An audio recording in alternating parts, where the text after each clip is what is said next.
Welcome to Accent on Education. My name is Laura Hoover, Culpeper County Public Schools Director of Communication, and I'm really excited for the show today.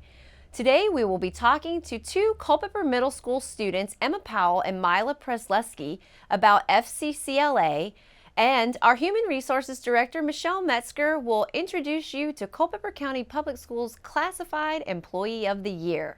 So we have two special guests on today's episode of Accent on Education. Welcome, Emma Powell and Mila Presleski. Hi. Emma and Mila are 8th grade students from Culpeper Middle School who are here today to share about FCCLA. So first up, what is FCCLA? Yeah, FCCLA is a student-led organization. It teaches you leadership skills and life skills. And it stands for Family and Career Community Leaders of America. Okay, now is FCCLA just a thing at Culpeper Middle School? No, it is worldwide. Oh, worldwide. Wow. Do we have other chapters of FCCLA in Culpeper? Yes, we do. There's the Eastern View chapter, the Floyd-Tebin chapter, and then the Culpeper High School chapter. Okay, great. So all of our secondary schools have FCCLA. Awesome. What kinds of things do you do in FCCLA? Yeah, we do lots of fun activities. We do community service projects. We do fun meetings. We do projects. Okay. How does somebody join FCCLA? Okay, so to join, you first have to take a family consumer science class, and then you can attend our meetings, or you're just already a part of FCCLA if you're in Family Consumer Science. Okay, and how long have you been a part of FCCLA, Emma? I've been a part of it for 3 years. 3 years. And Mila, how about you? I joined this year. Okay, so why did you join this year as an 8th grader? What made you join FCCLA? My best friend was in it, and I really wanted to do that. And I also wanted to expand my skills as a leader and make new friendships. Okay, well, that's great. Now, one of the reasons why you're here today is because of a project that you're doing for FCCLA. Tell me about that. Yeah, so the project we're doing is called Promote and Publicize FCCLA. It's basically where it's exactly how it sounds. You go around telling people about FCCLA and what FCCLA does for us. Okay, so is this episode the only thing that you've done? No. We've made cookies for cops, and we have an Instagram page. Okay, so if someone in the community wanted to follow your Instagram page, where would they find it? What's the Instagram account? I believe it's at Culpeper Middle School _FCCLA. Okay. All right. Well, we'll make sure we share that so everyone will follow you and see the things that you're doing.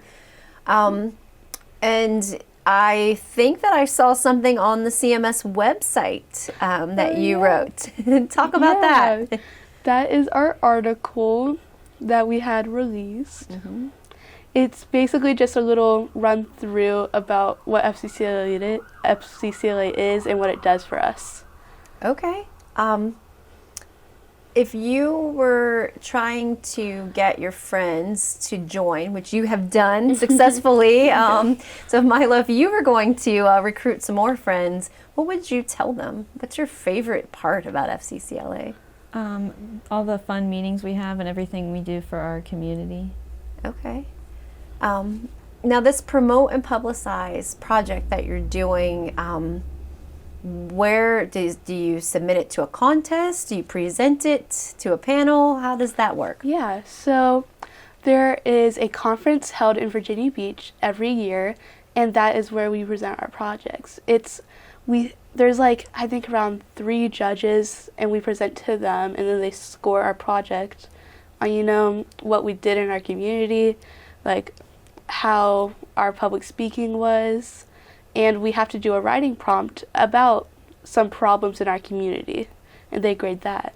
Are there any events or special things you're planning at CMS this spring? Well, we just had our Rising 6th grade visit, and we went to that, and we advertised FCCLA and Family Consumer Science classes. Okay. Yeah. So did you have a good response? Yeah, I think we did. There was a lot more people interested this year than there were last year. Okay. So you are both in 8th grade. So you'll Mm-hmm. be going to high school next year. Yeah. Do you intend to continue in FCCLA? Yes. Yeah. Okay. Do you already know people at Culpeper High School in FCCLA? Yeah, actually my sister's in FCCLA. Okay. Mm-hmm. All right. That sounds great. Is there anything that you feel like the community needs to know that we haven't talked about? Yeah, FCCLA is for everyone to participate and enjoy in. It's a really inviting and warm community. You can definitely make a lot of friendships. Well, great. Well, thank you both for coming on the show today and for sharing about FCCLA to the community. Hopefully, you will recruit some new members through your Promote and Publicize project. Thank you, Emma and Mila, for joining us today on Accent on Education. Now, let's meet Culpeper County Public Schools Classified Employees of the Year from every building and department.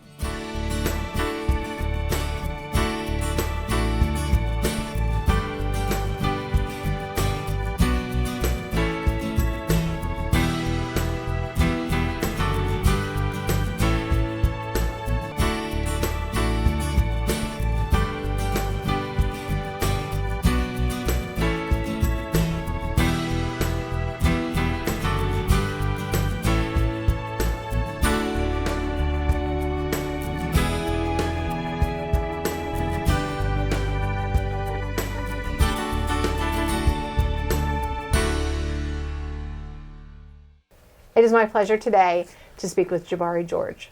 Jabari was selected as the overall winner for Culpeper County Public Schools Classified Employee of the Year.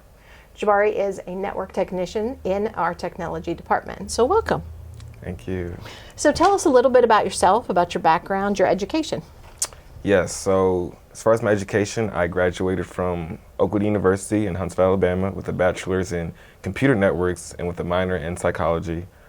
After I graduated, I did a few IT jobs here and there, but during the pandemic, everything closed down. So I did a little bit of help desk work for my school, Oakwood University, and then later on I moved to another college called University of Alabama in Huntsville, where I worked for a little bit as a network technician, and here I am currently. So what brought you to Culpeper? Yes, my wife and I were expecting our first pair of twins. So we were deciding that we needed to have a little bit more help. So we moved to Culpeper, where her family is originally from. And it's within 2 hours of Baltimore, Maryland, where my family is originally from. So we just thought that was the perfect move for us. And twins. Yes. So you have twin girls. How Yes. old are they now? My twins are 2, about to be 3 in May. And you have another one on the way. Yes, August 12th. When? Okay. And What are it's the a girls' son. names? You want to shout out to your girls? Yes, shout out to my twin girls, Aria and Kaya George. Also, shout out to my wife who stays at home with them, Candace George. Excellent. Yes. So, you've been with the county now since the pandemic. What does your typical day look like in the life of a network tech? So first things first, get in, boot up my computer, just make sure the internet is working. Typically, I'm answering the phones, answering the help desk, trying to provide troubleshooting techniques either over the phone, or if I can't fix it over the phone, we have a ticket system. I work with about 10 to 12 other technicians on a rotation where we go to different schools and handle the requests of the school. So typically in the day, I'm just trying to make sure I'm helping as many people as I can with their technical issues, whether it's staff or faculty, and try to make everyone happy. So what's the biggest issue you think? Like this thing that you go, okay, somebody's done this again? Because I call all the time, so I know. The biggest issue I would say right now is just making sure that we eliminate as many accidental security issues that we can have, whether it is clicking on a spam email that someone got randomly at 6 o'clock in the morning from, let's say it was from you or from Dr. Brad saying, hey, I need you to send in this PO ASAP, but Dr. Brad's been out of town he's for like a working week or last so. week, So it's like, Yeah. that's a spam email. Just security measures. And do you think, does it typically happen that people that we have issues with spam, or just every once in a while? Because you guys seem to be pretty on top of it about watching and making sure that we don't get hit with, viruses. And it's not just a Culpeper County district issue, it's a worldwide issue. With everything being in the cloud and just so much data and technology we work with. I mean, you guys have, or like we have, pretty hectic jobs. So if you see an email saying, hey, I need you to give me this banking information for such and such, in that moment, you may not be thinking, and it's like, okay, I just sent out that information to a known, trusted person, but behind that camera, that computer was a whole different hacker just trying to get information. We do get that, and so we have had to change in human resources that, if you want to change banking information, you have to come in person and fill out the form because you don't know. Exactly. But we have you guys, so that's always helpful. Outside of work, I heard you are a musician. Yes. Okay, tell me about that. I love music. Like, I love music to the core of me. So I started playing, I'm a drummer. Okay. So I started playing drums at around the age of 3. And ever since then, I've just steadily growed and just fallen more and more in love with drums. So I play primarily at 2 churches, one on Saturday, one on Sunday. Oh. But I also do a lot of freelance work for different bands in the area and just trying to play around different towns and venues. I've played in front of thousands. I've played in front of hundreds. So wow. Does it make you nervous? I used to get nervous when I was younger, but as time has gone by, I'd say probably when I turned 22. And I say that because I was out of college. I was starting to become more of a man. I just became just so confident in myself, my abilities, that I could play in front of anybody and I'll be fine. So do you play at your church then? Or it says, I know you do volunteer work. So what are your passion projects with church, outside organizations? So my home church, Peniel SDA Church, I do play drums there. Okay. But I also just try to help out, be a helping hand when I can. I give my time and my money to the church, trying to be, a good citizen and trying to, bring attention to the church. And I feel like with music, and I'm going to go into a little soapbox here, I feel like with music, that helps bring people closer to the church in a way. And I realize the power I have with my instrument, so I really take that seriously and try to grow the church through music. That's always the best part of church, the music. Just saying. Okay, you see what I'm saying? So if, in my job, I'm always recruiting the best people that I can. Tell me, why should people come work in Culpeper? So I'll speak on my personal experience. I feel like Culpeper County Public Schools gives people a chance to really grow and develop in their careers. Because when I first moved here, I'll be honest and say I was a little lost with what I wanted to do in life. But when I got here, I felt like a sense of like family and warmness. And that gave me the drive to want to do more, want to be the best I can for our customers, for our faculty and staff members. So I say with whatever you're doing in Culpeper County Public Schools, I can almost say you'll have like a team of people around you that want to see you grow and develop and, be the best you can. We like to say small town, big family. Absolutely, absolutely. I think that's all I have to talk about today, except I want to hear about, we were at the board meeting, you're there with your really cute little girl twins, and they're in their outfits. How did they react when they found out you had won?